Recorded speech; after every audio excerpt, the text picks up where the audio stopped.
Welcome on another episode of Democracy Innovator podcast, and our guest of today is Jonathan Moskovic. Moskovic is fine. You can say whatever. Thank you for your time, and yeah, as a first question, I'd like to ask you, what are you working on? And you were telling me your experience in the field, so if you'd like to. Perfect. Maybe I can start then from scratch, like how I entered this amazing field. I was myself already, it's difficult to say because it's so long ago, like 15 years ago or 14 years ago, as a master student, I was doing an internship at the Belgian embassy in Ireland because Ireland had a rotating presidency of the EU. And the ambassador asked me to cover the Irish Constitutional Convention. And to be very honest, I was studying political science, but a bit of orthodox curriculum. And so for me, it was completely, to be very honest, bullshit. I was there and I wanted to see how bullshit it was to bring together randomly selected citizens. And I did not trust the citizens based on what I had learned so far. And so probably I came, but that was completely random, probably during one of the most fascinating moments of deliberative democracy history, because I attended as only international observer the Irish Constitutional Convention same-sex marriage weekend. And so I saw in this room 66 citizens, 33 members of parliament, and for one weekend, basically, they decided if they would go for a referendum on same-sex marriage. And there, the story that astonished me the most was there was this guy the entire weekend. He was very homophobic every single time he was taking the floor. And so just before the vote, there was a last moment where people could comment before they would vote. And I was sure, and people in the room were the same, they were sure that they almost had to leave because he would even say something more radical. And then he took the floor and he said that amazing thing, and it's still resonating. So far, I've been always against same-sex marriage because as a child, I've been abused by men. And for me, child abuse and homosexuality was the same. But now I notice, after having discussed with all those people, heard so many testimonies, that it has nothing to do with each other, and I'll vote in favor of it. And because he was like the spokesperson of those anti-same-sex marriage opponents, basically it shifted the entire room, and there was a large majority, if I remember well, like 70% of the people voted in favor of that. And I was like myself, as a young student political science, I was also looking like, when you are studying political science, usually if you are a bit progressive, you want to change the world. That's the reason why you study political science. And I was like, this might be a tool to change not the world, but at least the way we deal with politics. So after that, I've been very involved in the G1000 in Belgium, which was this initiative when we had no government for 541 days. And I've been working with the Green Party. And from there on, I arrived at the Brussels Parliament something like 7 years ago. And with the president of the parliament, we launched the first ever institutionalized mixed committees. So the deliberative committees in Brussels, which basically bring together 45 randomly selected citizens and 15 members of parliament. And since 2024, or 2025, in fact, so recently, I launched my own enterprise in order to help people to design their own citizen assembly. And I'm working currently with private organizations, with the European Parliament, with a political party in Belgium, and with other organizations. And at the same time, I'm researching those issues for the EUI University in Florence. So very long introduction. Sorry for that. No, it's your example showed that citizen assemblies they work, and also they work also in relation to anti-polarization. And I was curious. So, the citizen assembly, how what would be like a good way to organize them? So, and it's a very good question, because basically very often people think that they have to reinvent everything when they launch a city assembly.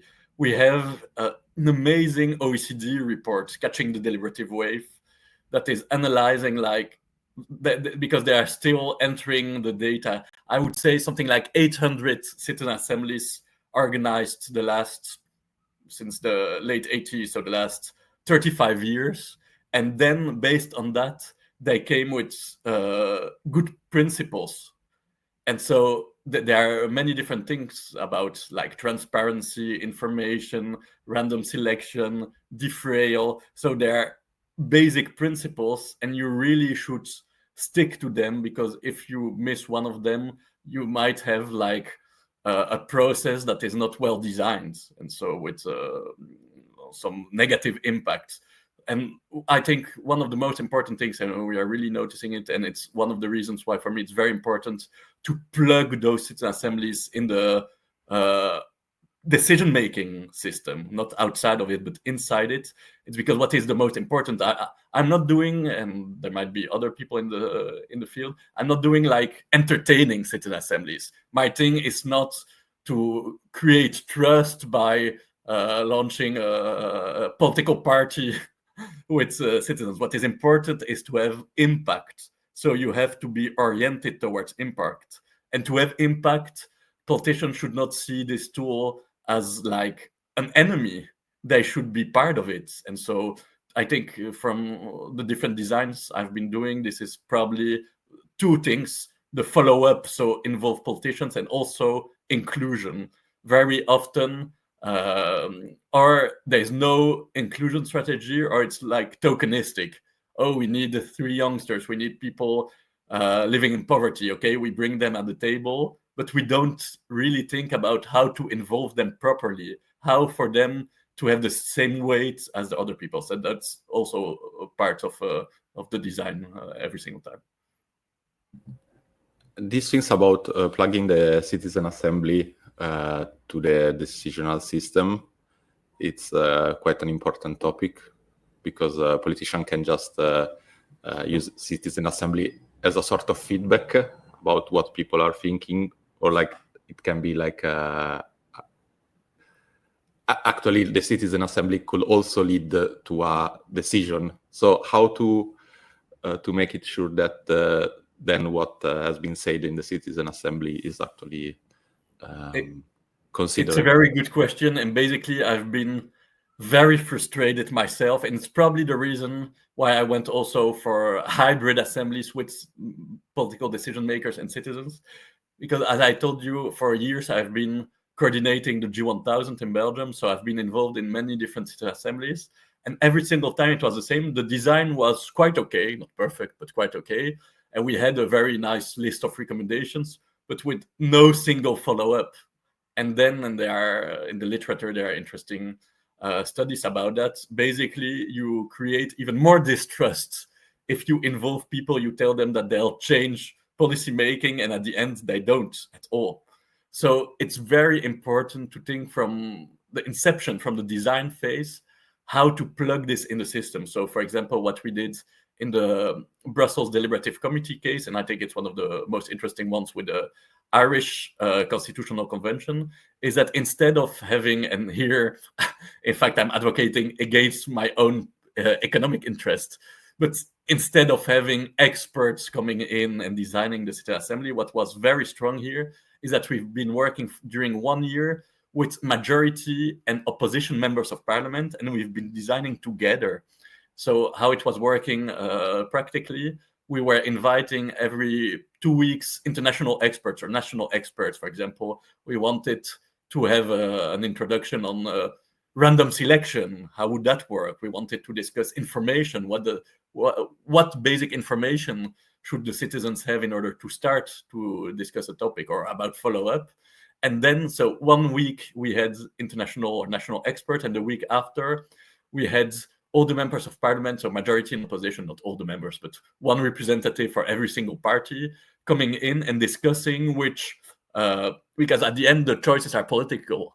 So which way. Should we go for option A, B, C? Should we go for defrayal? Should we go for a specific scheme? Should we go for a forfait? Things like that. And so we've been discussing all of that. So there was a lot of buy-in, since the process was not an outside process, but it was really a process from within the parliament. And I think that was important also.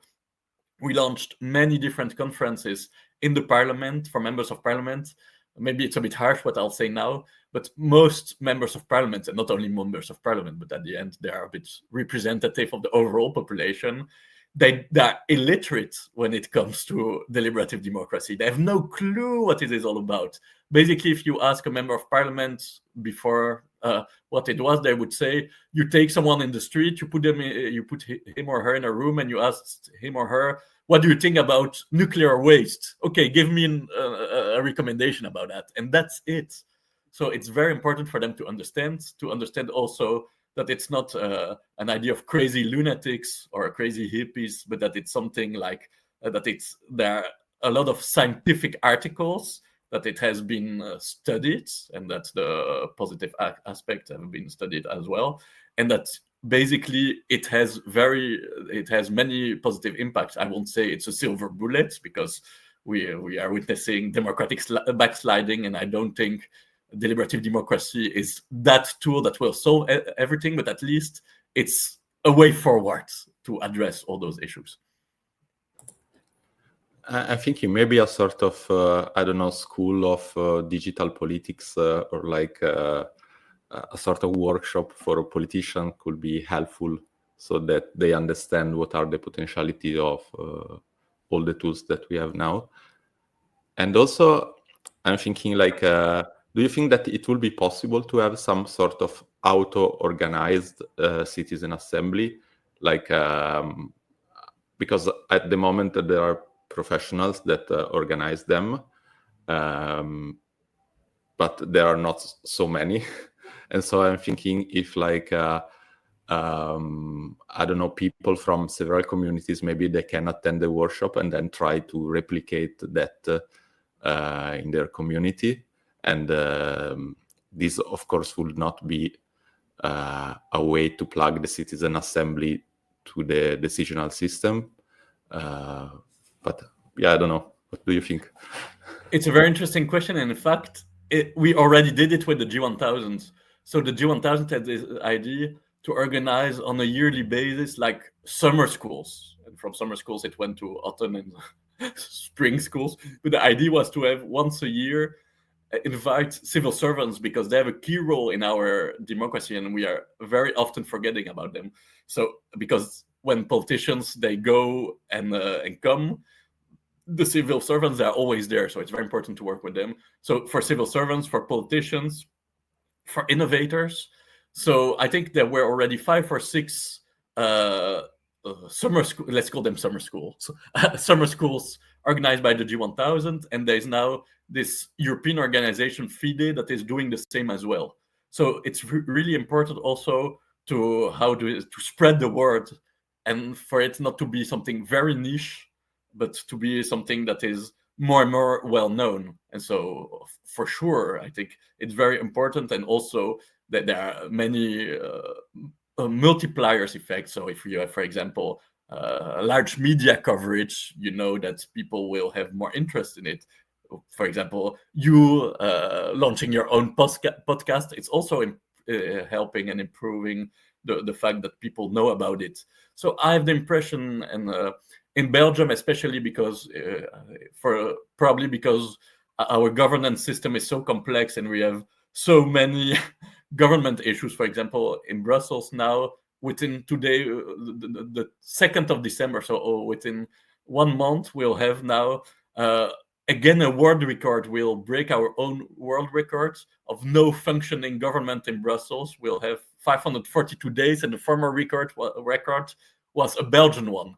So we know in Belgium especially what it is for the political system not to function at all. So it's also the reason why for years already, for more than a decade, we're organizing many citizen assemblies, and Belgium is probably the country in the world with the most permanent and institutionalized citizen assemblies. So that makes also that For example, in Brussels, we send out for every single deliberative committee 10,000 letters to inhabitants in Brussels. So it's helping to create a real culture of participation in that sense. And thinking about, I don't know, how to extend this participation, let's say, to all the citizens of a country or of Europe, what do you think could be like the right steps? And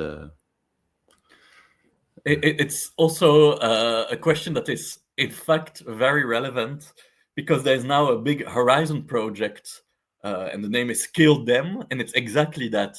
It's to look into the different scaling possibilities. And when we think about scaling, we think first, for example, at how can we make more citizens to participate to those. But it's not the only scaling possibility. You can, for example, scale it by having more and more institutions doing it. You can scale it by working on the political output. So there are different ways to scale them.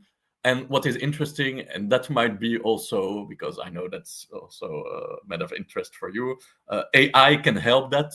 But I would say AI for me is important, and taking not only AI, but technology more generally, like in supporting those initiatives. So there should never be the core, because I really believe, especially when we see our polarized world, that the fact of bringing together physically citizens in the same room and having them interact is key, because otherwise it does not work. But apart from that, you can use AI for different aspects. For example, I'm working now on the Citizens Assembly when there are different, what we call in our jargon, maxi public moments. So it's not only, for example, the 75 randomly selected citizens that have their say, but at different moments, it could be before, during, and after. You have an interaction with the general public in order to know what the general public is thinking about that. And I would like to highlight that by an anecdote. One of the most, at least in the French-speaking world, one of the most well-known citizen assembly was the Macron-initiated climate assembly.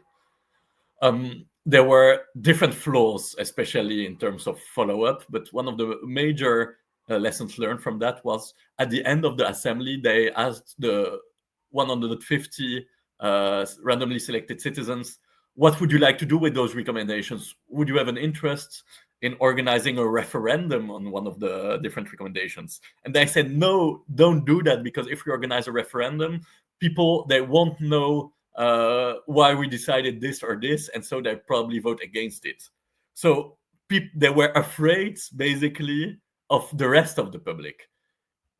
From political science perspective, you can understand it also with the theory, because a referendum is very binary and there is a lack of information. But from a more conceptual point of view, I think it's very important for the members of the Citizen Assembly not to be afraid of the general public. And so you should think about how to create more bridges between the mini and the public, and the maxi. So bridges between the randomly selected citizens and the rest of the population.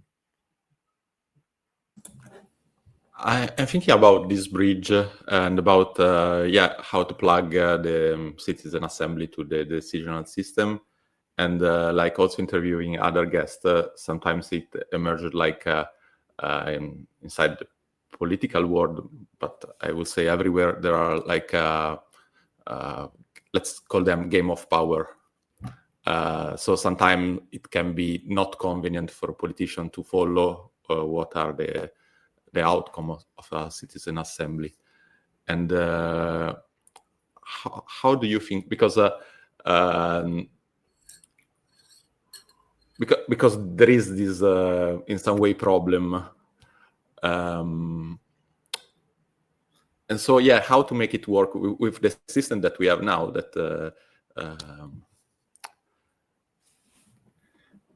Well, your question is fascinating, in fact, because I think it's the core of everything what we are doing, like how to deal with power dynamics. And there are people that are very naive about it, I would say, or maybe it's a bit harsh to say naive, but we don't share the same views. Some people say when you put citizens in a room and you let them deliberate, you will eliminate all the power dynamics. And many people were complaining before, for example, when we launched these deliberative committees, for people from the deliberative democracy sector, they would say, yes, but involving politicians, you are opening your design to flaws and to power dynamics.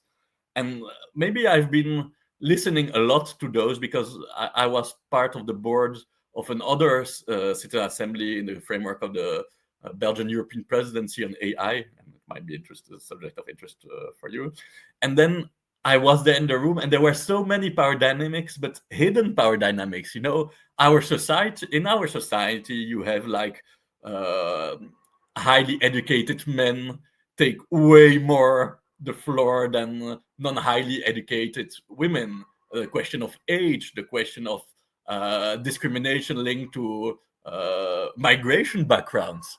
And so I think to say there will be power dynamics because there are politicians in the design, I would say it's a bit neglecting all the power dynamics in our society. And the fact there are members, for example, of parliament in the deliberative committees, it's a way for people to be way more cautious. They know, or they have the impression that decision makers, they will do everything to instrumentalize the process. So they are very careful. And every single time a politician tends to take more place or more power, citizens are, stop here. We are the citizens. It's important to listen to us. Well, because in our society it's way more hidden that we are living in a patriarchy and that men have way more power than women, it's something that is less acknowledged by the participants, and so it's way more easy to not to acknowledge that.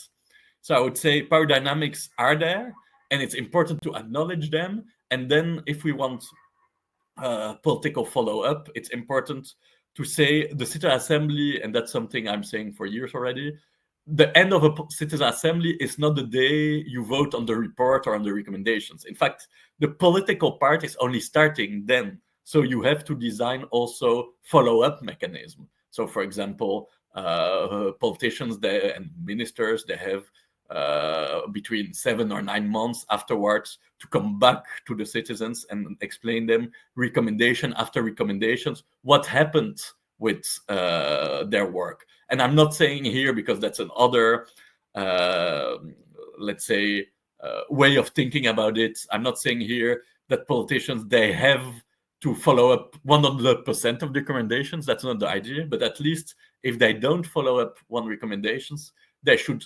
motivate and explain why they did not do it. And it's a question also of transparency, of accountability to people. Like there are processes, and I've been witnessing, for example, the end of life convention in France. There were 27 days.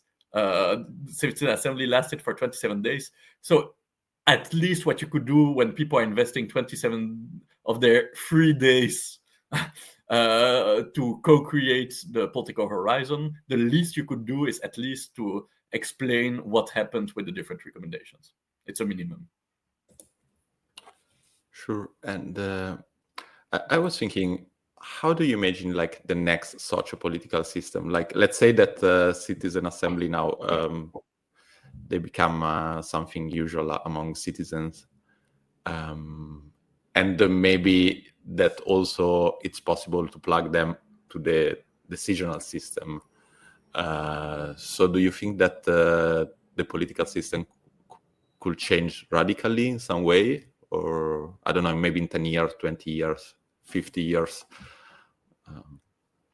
I think it's a very good question, and it's difficult because if we would have done this interview 20 years ago, I'm not sure we would have thought about people like Bolsonaro or Trump or Duterte, and like it's very difficult to do political projections. What I can say in terms of citizen assemblies, it's very important to make them permanent. And for example, and I'm working on that with a group of people in Belgium, imagine we have a two-chamber system on the national level. We have a House of Representatives and we have a Senate. And we are working more and more towards the fact of transforming our Senate into a permanent, randomly selected citizen assembly. And why is it important? Because we know, as a matter of fact, that we live in a kind of oligarchy, and that power comes a lot from money. And so we know that there are some interests that are private interests and not general interest. And so, and also because the electoral system is a bit rigged in the way we only think about, or political parties, about the next elections. So you ask your question about 25 or 30 years. If I would be the president of a party, I would say the longest horizon I would see myself is the next elections. But we know also that today, that the big questions when it comes to climate change or poverty, or all those issues, or migration, all those issues are not 5-year term questions, but they are fundamental questions of the future. And so here it might be very important to have next to, and I'm not the one that is saying, let's change our system, let's make from elections only randomly selected citizens assemblies. That's not what I'm saying. What I'm saying here, it's next to chambers made out representative that were elected. Let's launch also permanent citizens assemblies to have like a way also to have citizens think about more long-term political issues, and to be able to offer answers to the most pressing issues we have today, that are not 3, 4, 5 years term issues, but are more fundamental. I'm thinking about these permanent citizen assemblies, and how maybe they can also, would be nice to connect them. I don't know if there is one in Bruxelles and one in Bologna, and maybe the topic is the same. They can be connected, and there can be like a sort of comparison between different ideas. And also, maybe you mentioned something before, the previous question, like, do you think that there were some people that I also interviewed that maybe they try like to make this AI mayor, or like other people that candidate themselves, and then try to, with some tool, to extend the representative system. And I'm wondering if like there could be like, I don't know, let's say a new political party that really focus on citizen assemblies, tries to, as you said, to have politicians that are elected, but at the same time that they follow what has been decided or discussed in the citizen assembly. So not just, let's say, educating to these digital tools people that are already elected, but also like something new. In fact, I will give you an answer you might not expect, but it existed. In fact, in Brussels, during last mandate, there was this party, the Agora party, and it was a single issue party. And the idea, they were elected because they wanted to launch a permanent citizen assembly.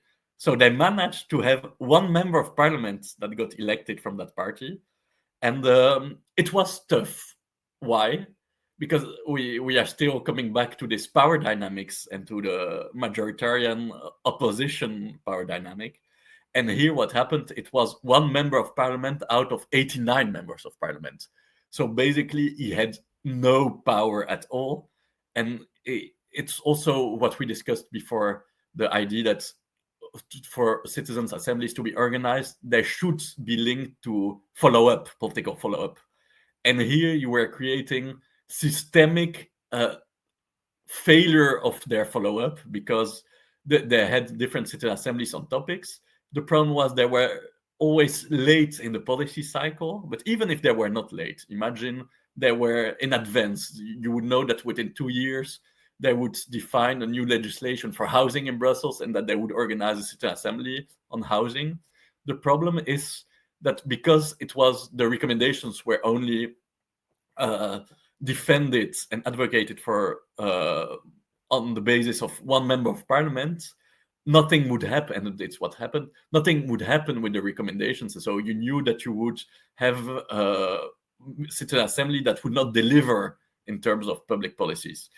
And also one of the reasons is that they were running for the elections, but at the same time in Brussels, we decided to launch this permanent citizen assembly. So the very main reason why they were created, in fact, existed because at the same time they got a member of parliament in the parliament, the system they were advocating for existed. So there are different things. And unfortunately, this party does not exist anymore. So after one mandate, they decided not to run for the elections.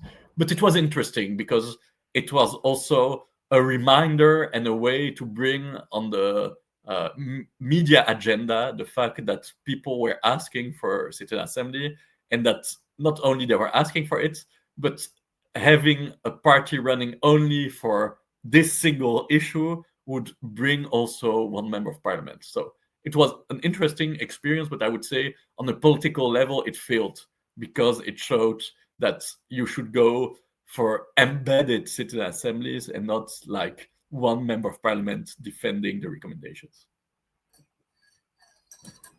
And do you know other example of these, I don't know, experiments like, because I think they are very interesting because maybe they can be like a sort of way. I mean, this. I would say that no one of the experiment that I've seen really succeed. I mean, in terms of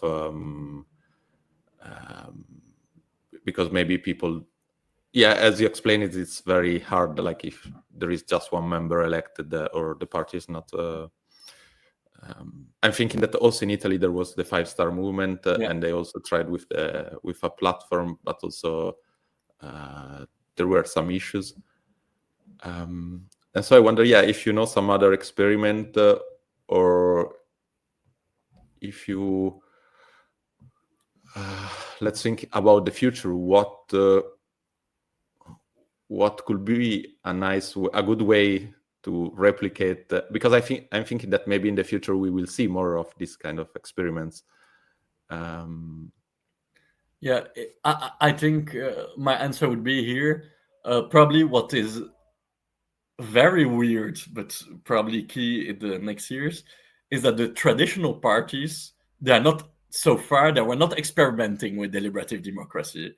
So there are all those theories saying that the role of a political party was to have a mediating role between the government, the parliament, and the civil society, that they were in between and the bridge between both, and that more and more they lost this link with the citizens, and that they are more and more entrenched in the government and the parliament. So it is quite weird that so far, except from, for example, Podemos or the Cinque Stelle movement and things like that, there are not a lot of parties that were innovating in that. But now in Belgium, and it's easy for me to say because I'm piloting this process, the Socialist Party, and it's not like a small party, it's not like a 5% party, it's like, according to the polls, it's again the biggest party in Belgium. They decided now to have what they call a refoundation moment.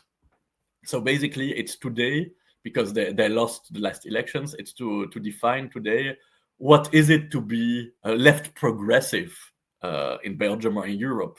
What are the key elements related to that, and let's build our vision not among ourselves or with universities, but with citizens.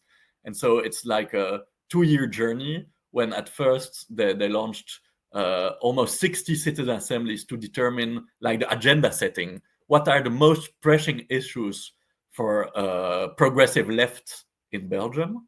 And so they started with those physical citizen assemblies. Then there were more than 10,000 IDs, and they put that on an online platform, and like more than 10,000 people, they prioritize the different issues based on what was the most important for them. Then we came to 12 topics, so the topics that were the most highlighted on the platform, and then we organized preferendum. So during a socialist congress, there were 1,000 people. They received 5 ballots, so they could decide either put the 5 ballots in one topic because it was the most important, or to distribute into 5 topics. They could do whatever they wanted, and based on that, they defined the 5 most pressing issues for a progressive left in Belgium for the upcoming years. And those 5 issues are labor, purchasing power, education, climate, and public services. And now for the next year, they'll organize 5 citizen assemblies on those 5 issues to define the progressive left vision on those 5 issues. So here it's interesting because it's not a new party that is willing to win the elections through that. It's like a traditional mass party, one of the biggest parties that have been in power like for the last decades in Belgium. So it's a key player in Belgian politics that is completely innovating, refounding itself through deliberative democracy. And that's an interesting trend, I would say. And since we started that, we have many international requests also to understand what we are doing. For example, the chairman of the Democrat Party in the States would like to do the same, or people in different countries, because it might become a new trend. And I'm not saying a PR trend, but more a political trend to involve citizens in political parties' decision making. So nice that there are experiments. And would you like to share something about your background? So professional, academic. I mean, you already said about your professional background. Yeah, about your academic and also personal background. With great pleasure. So I studied political science, European studies, and it's probably during my master's and it's recently that I thought about that I understood also for 2 main reasons why I decided to go all in, not only my professional career, but also my passion. It's very nice when you can combine your passion with your professional career. There are 2 anecdotes. The first one, I was hired by the main political science professor to do polling. So basically, I had this ideal idea of people that would vote during elections for a party because they would embrace the different positions of that party. And so I've been doing election day polling, in order to have the results at 7 instead of 11 p.m. So when I talked to many, many people, and basically my ideal of this taking one party above another was completely destroyed when I was doing those surveys, because people had no clue for which party they voted. I had not only to ask them for which party they voted, but also to give their opinion on different political issues. And then I was noticing that they were voting for parties that had nothing to do with their vision on, for example, I don't know, people would vote for the Socialist Party, but they would be completely against migration.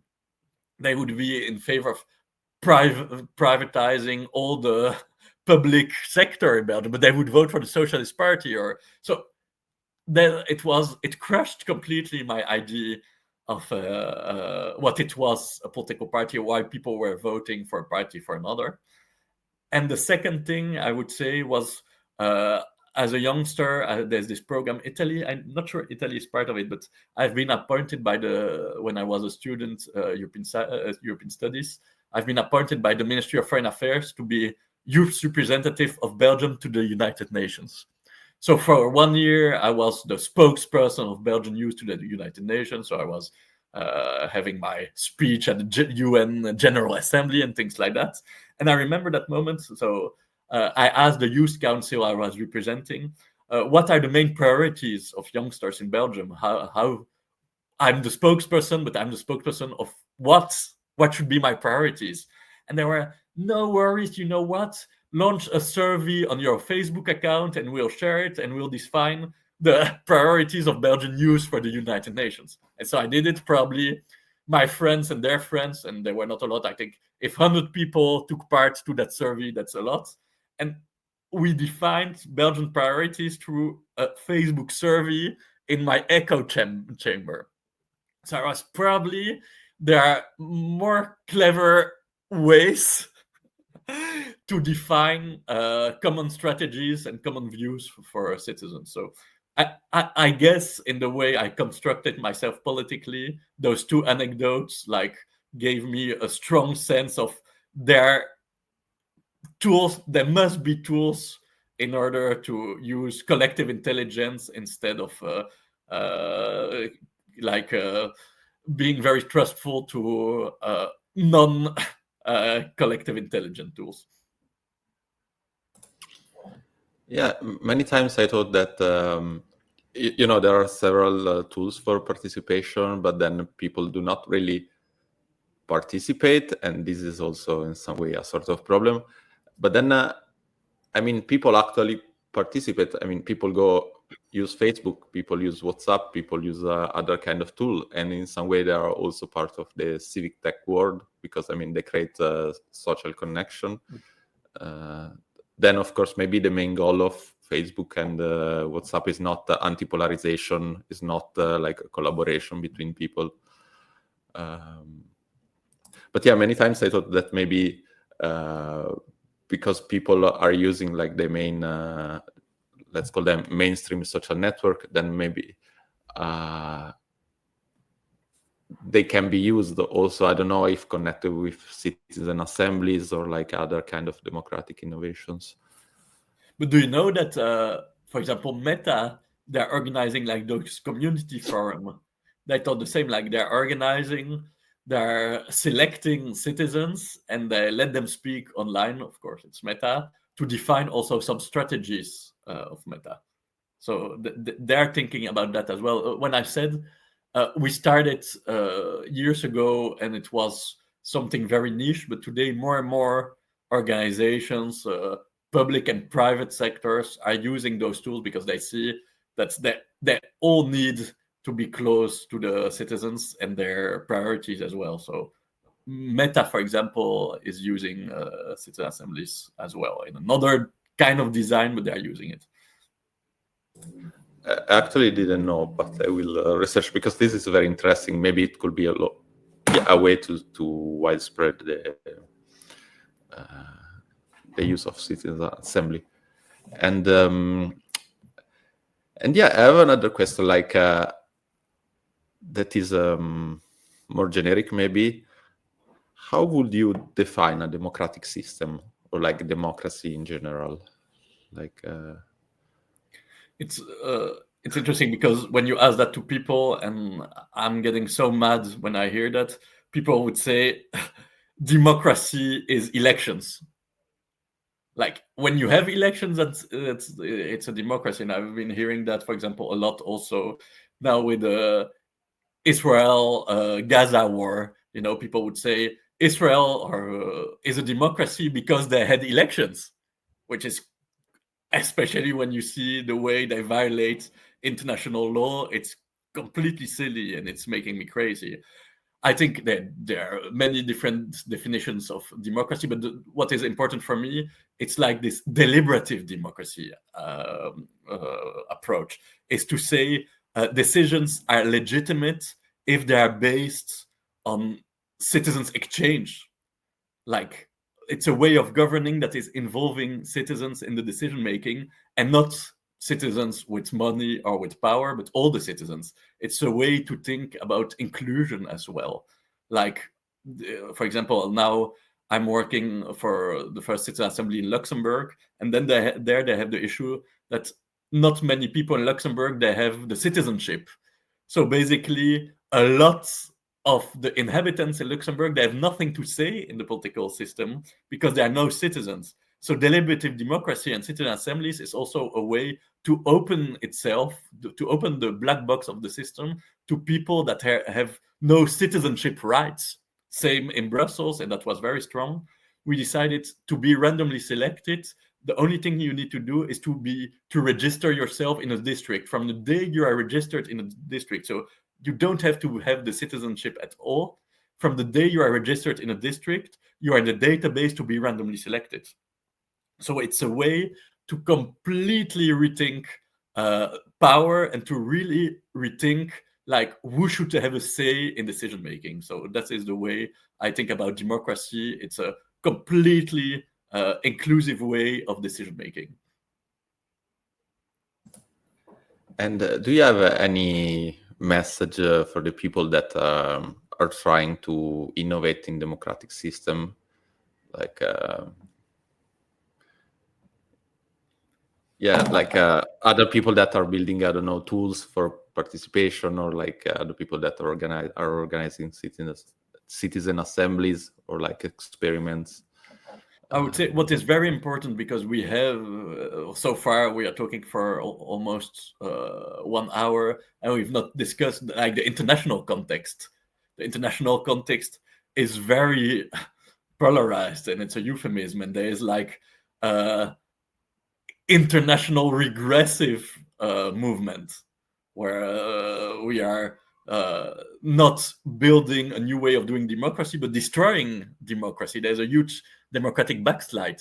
So we should think also about an international alternative story, and that would be the deliberative democracy story. And once more, I'm not saying it's a silver bullet, but it's a way forward.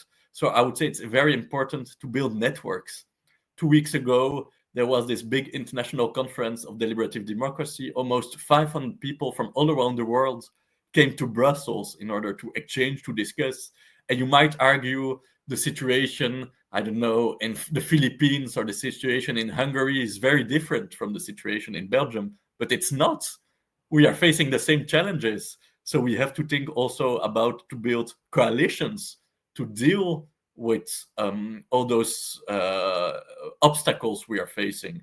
And so, for example, like I learned from Bogota, where they're organizing meta assemblies, where citizens are defining the design of a citizen assembly. I heard about citizen assemblies, ongoing citizen assemblies in Ukraine in the middle of the war right now, where they have citizen assemblies in bunkers to define public policies. So it's really important to connect and to see in which way we can deliver also a common message, and a positive common message, not a message of power dynamics, of new nuclear essays, but a story of citizenship and of building coalitions and of a possible alternative. Thank you, Jonathan. Really. And I don't know if you have anything else to add, or like if you want to ask any question, or like. It was a real pleasure to talk to you. And also, I've heard recently that Bologna, for example, was very active with citizen participation as well. I saw that the mayor of Bologna was coming to a Council of Europe conference within 10 days or 20 days in Strasbourg. So it's by launching conversation, we also identify, we map the different initiatives. And you mentioned, for example, partnerships. I think we should have way more partnership between institutions, but also between citizens. What is very sad is that for every single citizen that is taking part in citizen assemblies, there's a before and an after story. Like, it's completely changed the way they see politics and they see their role. It's not a surprise that many former participants of citizen assemblies, they are themselves running for the elections. They are taking way more time in civil society organizations. We are today in such a society that is very individualistic, that people have this feeling that they can't have any agency on the system. And that's also the reason why we have all those conspiracy theories, that people, they need to feel the sense of belonging in a community and things like that. And there's a lot of literature. So I think what is important is to create way more interaction between those people, to create a community of former participants, because former participants are not only former participants, but they are agents of change, champions of change. So I think this is a message I would like to give as well. If Bologna is organized, because that was a question and I did not answer to it, I'm sure Bologna will organize a citizen assembly on a topic that has been already addressed, for example, in Vilnius or in Copenhagen. So it might be interesting to create way more connections and to see which way the recommendations from the same topic, Citizen Assembly in Copenhagen or Vilnius, might feed the reflections, and to create a way more rich process by seeing what people from other places in Europe, in the world, how they decided to address that question and that issue. Yeah, absolutely. I also think like the question about ask you at the beginning how to organize a good citizen assembly was also related to the fact that we are also trying to organize something here in Bologna. I mean, not with the mayor, but like, but maybe also with the mayor, who knows. At the moment, it was just, we were thinking about some small workshop to show the tools and the possibility that can open using this kind of tools. So thank you a lot, Jonathan, really. You're very welcome, and enjoy your day, and good luck with what you are doing. Thank you.